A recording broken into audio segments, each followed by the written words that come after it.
Previous video में हमने discuss किया था कि हेल्दी प्रेगनेंसी के साइंस और सिम्टम्स कौन कौन से होते हैं, यानी कौन सी अलामात ऐसी होती हैं जिनको देखकर आप अंदाज़ा लगा सकती हैं कि आपकी प्रेगनेंसी बिल्कुल ठीक ठाक चल रही है। लेकिन आज के वीडियो में हम डिस्कस करेंगे कि अगर आपकी प्रेगनेंसी सही तरीके से नहीं चल रही, आपकी प्रेगनेंसी के अंदर कोई प्रॉब्लम है, आपके बच्चे की ग्रोथ में कोई मसला है, आपकी प्रेगनेंसी अनहेल्दी है, तो अनहेल्दी प्रेगनेंसी होने की सूरत में कौन से साइन सिम्टम्स आपके अंदर ज़ाहिर होंगे, कौन सी अलामात आपके अंदर ज़ाहिर होंगी जिनको देखकर आप अंदाज़ा लगाएंगी कि आपके बच्चे की ग्रोथ में कोई प्रॉब्लम है। आपको फ़ौरन अपने डॉक्टर से चेक करवाना चाहिए। मेरा नाम है डॉक्टर ताहिर और आप देख रहे हैं YouTube channel doctor helping health.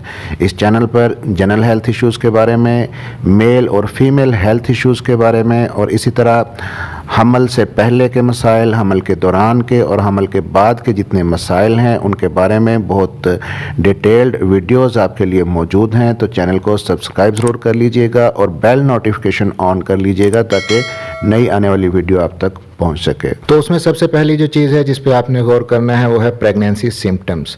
जैसे ही प्रेगनेंसी होती है, हमल की बहुत सारी अलामात आपके अंदर ज़ाहिर होती हैं। बहुत सारी वीडियोस भी मेरे इस चैनल पर मौजूद हैं। अगर आप जानना चाहती हैं कि प्रेगनेंसी होने की कौन कौन सी अलामात होती हैं, तो अगर आपके अंदर हमल की जो अलामात ज़ाहिर हुई थी वो एकदम से गायब हो जाती हैं, एकदम से ख़त्म हो जाती हैं। वैसे तो टाइम गुजरने के साथ साथ हमल की जो सिम्टम्स हैं, अलामात हैं, वो थोड़ी कम हो जाती हैं। पहले 3 माह के अंदर ज़्यादा रहती हैं और 3 माह के बाद फिर आहिस्ता आहिस्ता ये सिम्टम्स कम हो जाते हैं। लेकिन अगर ये सारी अलामात एकदम से गायब हो जाती हैं और आपको ऐसा लगता है कि सब कुछ पहले की तरह हो गया है, आप बिल्कुल प्रेगनेंसी आपको बिल्कुल भी महसूस नहीं हो रही, कोई सिम्टम उसकी, कोई अलामत, तो आपको ये समझ जाना चाहिए कि ये अनहेल्दी सिम्टम है।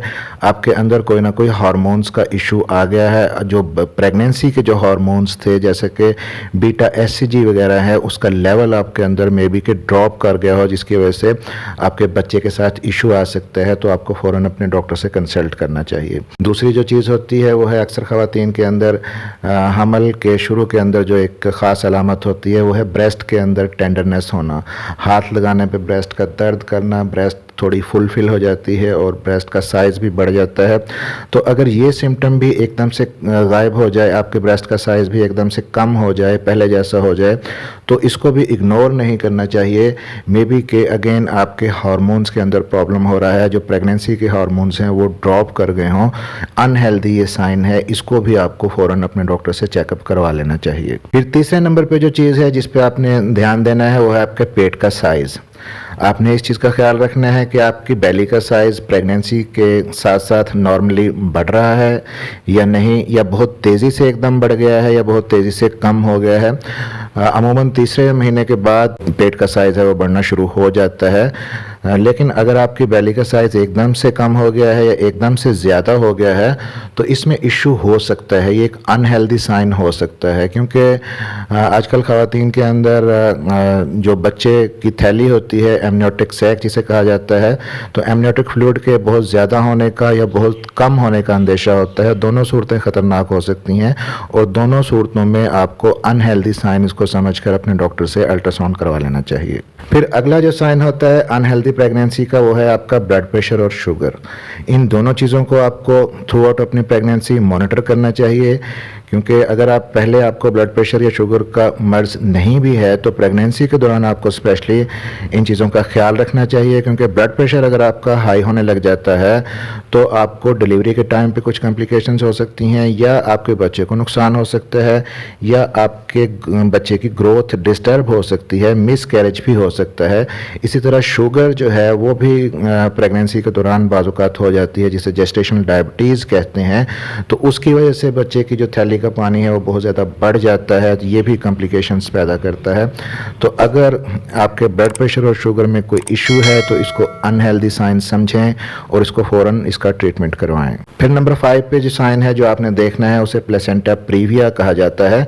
प्लेसेंटा जिसे आंवल भी कहा जाता है, नॉर्मली ये थोड़ा ऊपर होता है और बेबी नीचे होता है। लेकिन अगर लो लाइंग प्लेसेंटा हो, प्लेसेंटा बहुत नीचे की तरफ हो, तब आपको प्रेगनेंसी के दौरान ब्लीडिंग का प्रॉब्लम ज़्यादा रह सकता है।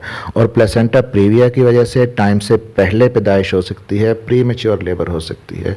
और जब बच्चा प्री मैच्योर पैदा होगा तो ऐसे प्री मैच्योर बच्चों के अंदर सांस के मसाइल और इन्फेक्शन के मसाइल ज़्यादा हो सकते हैं। तो इसको रूल आउट करने के लिए आपको अगर थोड़ी बहुत ब्लीडिंग होती है तो इसको नज़रअंदाज नहीं करना चाहिए और फ़ौरन डॉक्टर से चेक करवाना चाहिए। फिर अगला जो साइन हो सकता है अनहेल्दी प्रेगनेंसी का, वो है पेट के निचले हिस्से में दर्द का रहना। नॉर्मली प्रेगनेंसी के दौरान थोड़ा बहुत दर्द पेट के निचले हिस्से में रहता है, जो मसल्स के स्ट्रेच होने की वजह से, यूट्रस के साइज़ और बच्चे के साइज़ के बढ़ने की वजह से होता है।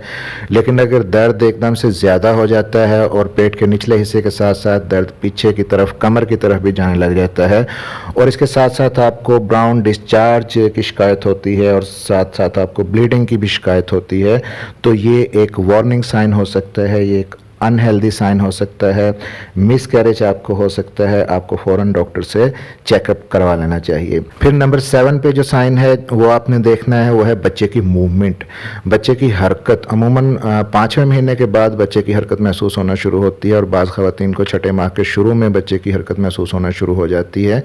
और बच्चे की हरकत को आपने काउंट करना है और ये देखना है कि बच्चा नॉर्मली मूवमेंट्स कर रहा है या नहीं, और बच्चे की मूवमेंट्स कितनी देर बाद होती हैं और कितनी होनी चाहिए हर घंटे के अंदर। इस पर एक डिटेल्ड वीडियो मैंने बना रखी है जिसका लिंक दे रहा हूँ ऊपर आई बटन में और नीचे डिस्क्रिप्शन में, आप देख सकते हैं।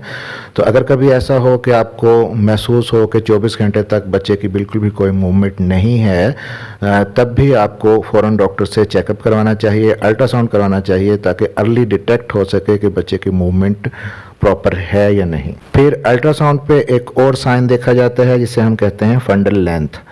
तो फंडल लेंथ अगर वक्त के साथ साथ जितनी होनी चाहिए वो नहीं है, कम है, तो ये भी एक इंडिकेशन है, एक साइन सिम्टम है कि बच्चे की ग्रोथ में भी कि रुक गई हो, जिसकी वजह से फंडल लेंथ नहीं बढ़ रही। तो ऐसी सूरत में भी आपको इग्नोर नहीं करना चाहिए। और अनहेल्दी प्रेगनेंसी की फाइनली एक अलामत, एक सिम्टम आपको जो बताते हैं वो है वेजाइनल डिस्चार्ज। यानी प्रेगनेंसी में वैसे थ्रू आउट वेजाइनल डिस्चार्ज रहता है, लेकिन जो नॉर्मली वेजाइनल डिस्चार्ज होता है प्रेगनेंसी के अंदर वो बिल्कुल क्लियर होता है, वाइट होता है, एग वाइट की तरह होता है, उसके अंदर किसी किस्म की कोई स्मेल नहीं होती। लेकिन अगर आप नोट करें कि आपके वेजाइनल डिस्चार्ज के अंदर स्मेल है, आप येलो कलर का है या ग्रीन कलर का है, या उसके साथ साथ आपको इचिंग की शिकायत है, तो आप इसको अनहेल्दी साइन समझें, फ़ौरन अपने डॉक्टर से चेक करवाएं। मे बी के इन्फेक्शन हो गया हो कहीं जो आगे चलकर आपके लिए और आपके बेबी के लिए प्रॉब्लम क्रिएट कर सकता है। मिस कैरेजेस भी इसकी वजह से हो सकते हैं। और प्रेगनेंसी के दौरान नॉर्मली जो वेजाइनल डिस्चार्ज होता है और किसी और कंडीशन की वजह से, जो ख़तरनाक कंडीशंस होती हैं उनकी वजह से होता है, तो इन दोनों में आपको किस तरह से फ़र्क महसूस करना है, इस पर एक डिटेल्ड वीडियो मैंने बनाई हुई है, इसी चैनल पर मौजूद है, लिंक भी दे रहा हूँ नीचे डिस्क्रिप्शन में भी, ऊपर आई बटन में भी। इसको डिफ्रेंशिएट करने के लिए आप इस वीडियो को ज़रूर देखिएगा। तो चैनल को सब्सक्राइब ज़रूर कर लीजिएगा और बेल नोटिफिकेशन ऑन करके ऑल पर प्रेस कर दीजिए ताकि डॉक्टर हेल्पिंग हेल्थ की नई आने वाली वीडियो आप तक पहुंच सके। मिलते हैं अगले किसी वीडियो में, तब तक के लिए अपना ख्याल रखिएगा।